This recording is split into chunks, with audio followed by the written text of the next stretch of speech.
Todo lo que crees sobre la mujer medieval está equivocado. La imagen que tienes de ella es una mentira conveniente. Cierra los ojos y piensa, ¿qué ves? Probablemente una sombra silenciosa. Una mujer encerrada en un castillo frío, sumisa y piadosa, sin voz ni voto, cuyo único propósito era bordar tapices o dar a luz herederos. Una víctima pasiva, confinada al hogar. Una figura borrosa en los márgenes de una historia escrita por hombres, para hombres. Pero si esa fuera la verdad completa, ¿por qué la historia está llena de mujeres que armaban ejércitos, que controlaban flotas mercantes, que se vestían de hombre para ir a la guerra, y que usaban la escritura para desafiar a los misóginos más influyentes de su época? El problema no es la Edad Media. El problema es que durante siglos, un esfuerzo sistemático ocultó a propósito la verdad. Hoy, vamos a dinamitar 7 de los mitos más poderosos sobre la mujer medieval. Vamos a abrir la puerta de ese castillo frío para revelar a las damas empresarias, a las guerreras astutas y a las intelectuales silenciadas. Prepárate para reescribir la historia que creías conocer. Si sientes una punzada de frustración al ver cuán incompleta y sesgada ha sido la narrativa histórica, no estás solo. Es hora de recuperar la otra mitad de la historia.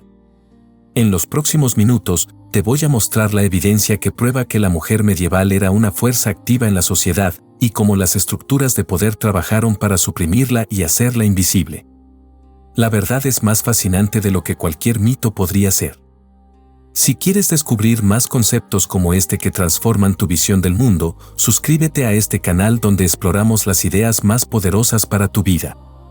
El primer mito es el más persistente y el más fácil de destruir. Mito 1. La mujer medieval estaba confinada al hogar y era pasiva. Esta es la imagen que nos vendieron, la mujer como un ser débil, dedicada a la rueca, la vida privada y la obediencia máxima. Pero esta es solo la visión idealizada de la élite masculina, la visión del símbolo de la rueca versus la espada. La realidad era radicalmente diferente para la inmensa mayoría de la población, campesinas y artesanas. Fíjate en cómo esto funciona en la realidad. La mujer campesina era una pieza indispensable de la economía agraria. No había tiempo ni recursos para que fuera una figura pasiva. Ellas participaban en la cosecha, cuidaban los animales, procesaban alimentos y gestionaban la economía doméstica. Su trabajo era vital, aunque sistemáticamente invisibilizado, un precursor de la doble jornada que aún existe. Pero el golpe de gracia a este mito se da en las ciudades. En los centros urbanos, las mujeres eran la columna vertebral de los gremios. No solo en oficios de costura o alimentos, sino en trabajos que consideramos masculinos hoy. Piensa en Nuremberg o Colonia, en Alemania. Los registros muestran a caldereras, ferreiras y fabricantes de cutelos. Mujeres manejando metales, trabajos que requerían fuerza y destreza física. ¿Dónde queda ahí la imagen de la mujer pasiva? Aquí viene lo realmente interesante. Muchas veces, las mujeres trabajaban con sus maridos o padres en el taller, lo que les permitía aprender el oficio completo. Cuando el hombre moría, la viuda podía, y estaba legalmente obligada, a asumir la dirección del negocio. Esto nos lleva al próximo mito, pero antes, detente a pensar en la magnitud de la invisibilidad. ¿Sabes lo que más me fascina de esto?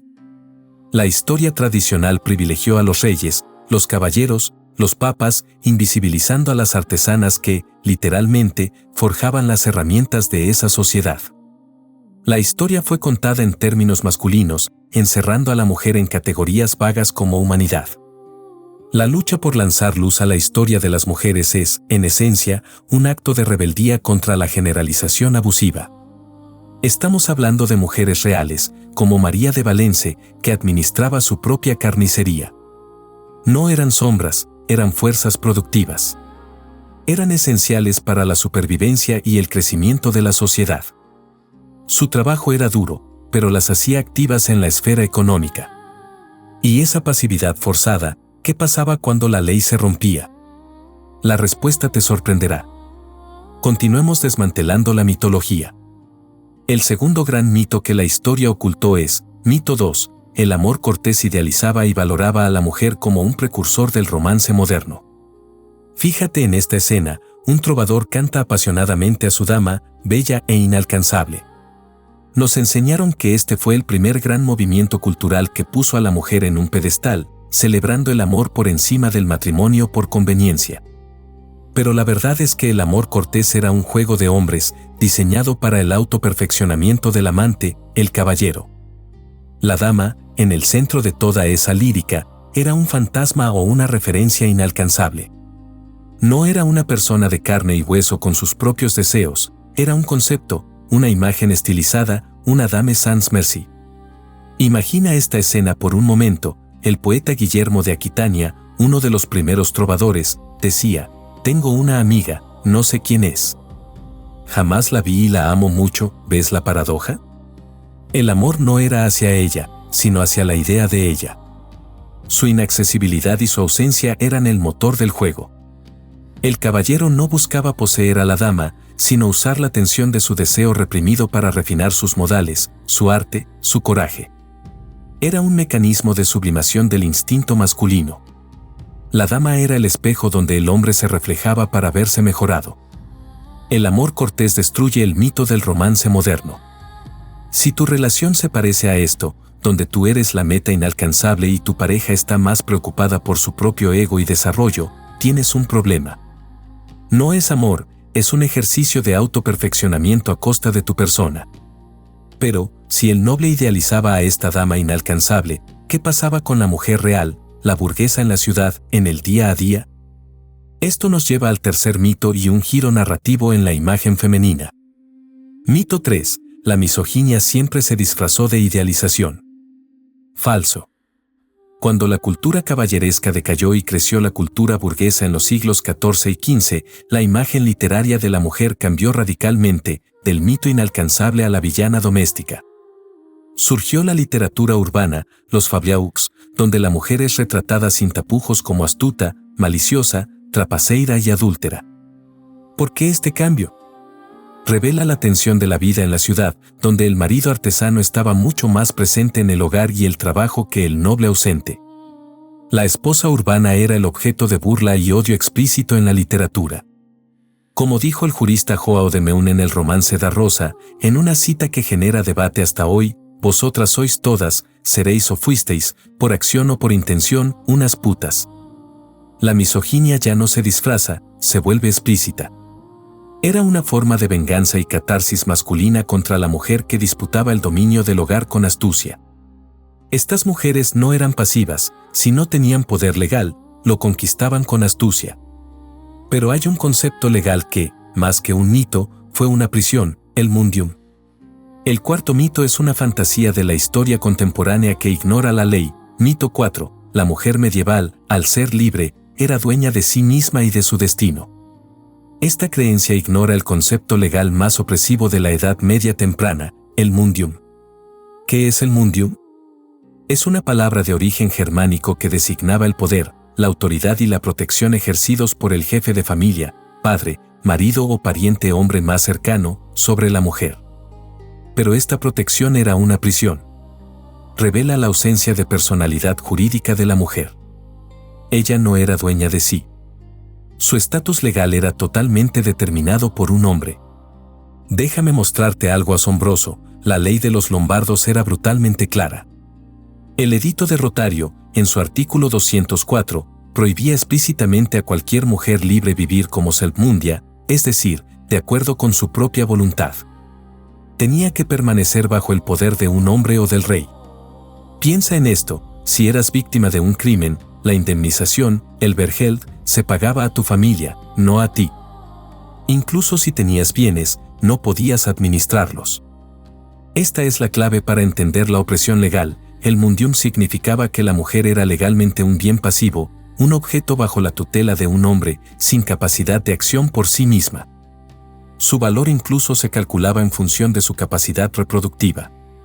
El Bergeld por una mujer embarazada, por ejemplo, aumentaba, pero ese valor no era para ella, sino por la descendencia que era capaz de generar.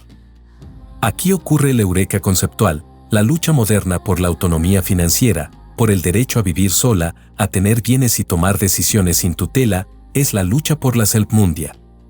Es un eco de la ley que la prohibía vivir de acuerdo a su propia voluntad. Si esta revelación te impacta tanto como a mí, dale like para que más personas descubran esta verdad.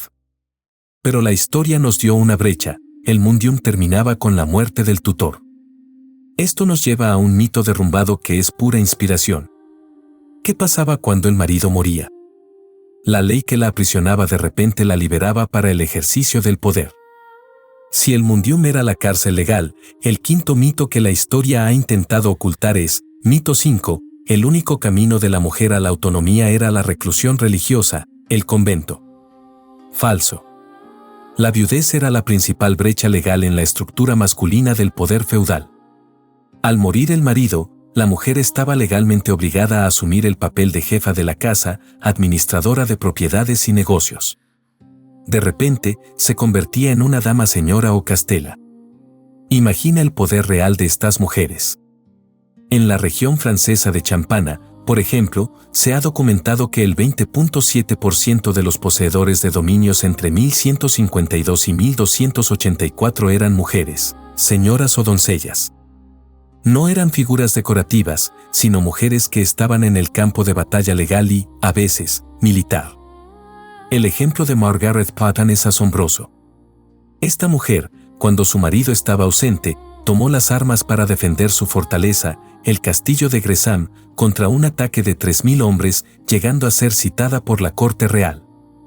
Su cita memorable, cuando le advirtieron que un ataque era inminente, es pura estrategia: no dejaré este castillo a no ser muerta. Prefiero estar muerta cuando mi marido retornar, porque fui encargada por él de guardar el casteló. El poder de la viuda no era solo feudal, sino económico. Las viudas de los grandes mercaderes de Londres, como Rosa de Burford, se convirtieron en exportadoras expresivas de lana y se dedicaron al arriesgado negocio de la usura y el préstamo de dinero, incluso en la comunidad judía. Eran las boss ladies de la Edad Media, forzadas a salir de la sombra por la ley.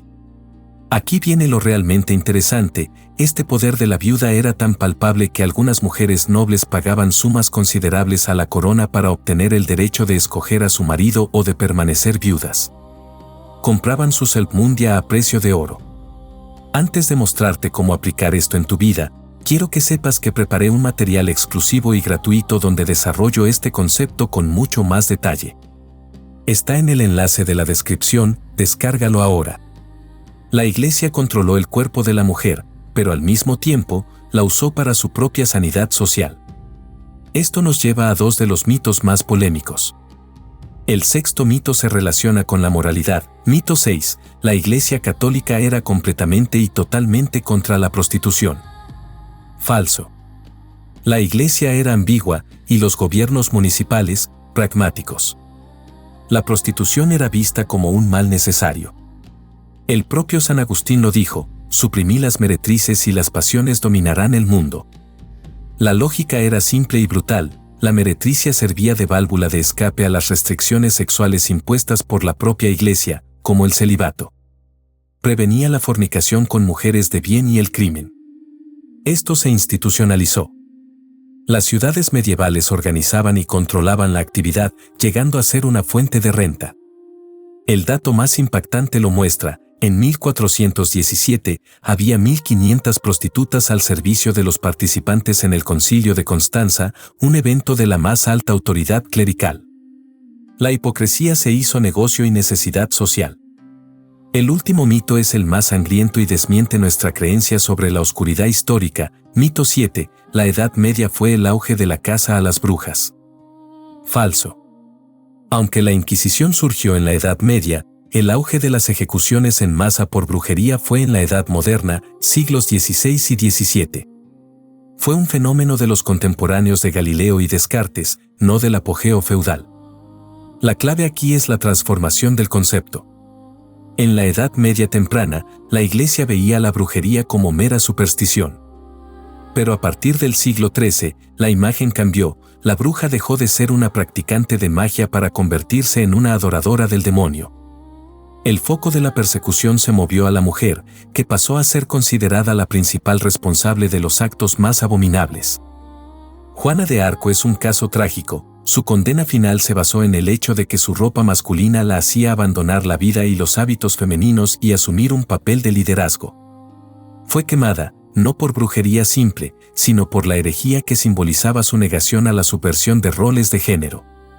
La historia de la mujer medieval es la historia de una fuerza que resistió la opresión legal, mundium, la idealización misógina, amor cortés y la persecución moral, brujería. No eran pasivas, eran luchadoras forzadas a serlo. Hemos completado nuestro viaje por los mitos. Ahora, la pregunta es, ¿cómo aplicar esta verdad a tu vida hoy? Ahora ves a la mujer medieval de manera completamente diferente. Ya no es una sombra silenciosa, sino una fuerza indomable que, a pesar del mundium, el amor cortés y la misoginia explícita, encontró brechas en la ley, la viudez y en la cultura, la escritura, para ejercer su poder. Descubrir estos 7 mitos es recuperar la mitad de la historia. A partir de hoy, cuando enfrentes cualquier limitación a tu autonomía, la versión moderna del mundium, recuerda a la Selkmundia y a las viudas de Londres. Tu acción concreta es luchar por tu autonomía legal y financiera. Verás cómo la ausencia de dependencia te da la libertad de voluntad que fue negada por ley. Este canal existe para descubrir juntos las ideas que transforman vidas. Como dijo la escritora Cristina de Pisan, defendiendo a su género, que honra al sexo femenino, que Dios tanto ama. Suscríbete para el próximo video donde exploraremos la dicotomía de Eva, María y Magdalena y cómo esa figura controla tu culpa hasta hoy. Nos vemos allí.